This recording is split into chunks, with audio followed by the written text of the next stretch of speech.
करवाना चाहता हूँ शुरू में कि जब आका अलैहिस्सलाम ने दस्तूर मदीना बनाया और मार्ज़ वजूद में आया, उस वक्त यस्रिब के इर्द गिर्द 14 मुख्तलिफ कबाइल और रियासतें अपना वजूद रखती थी।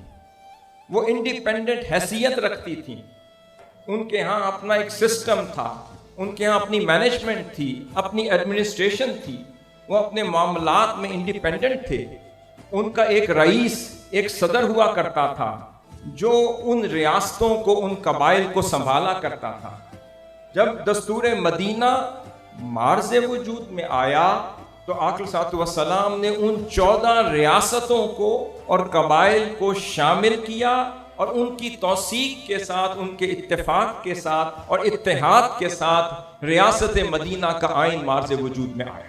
जब हम दूसरी तरफ देखते हैं, जब अमेरिकन कॉन्स्टिट्यूशन की बात करते हैं, मैं एक बात सिर्फ आपके नॉलेज में शेयर करने के लिए अर्ज कर रहा हूं।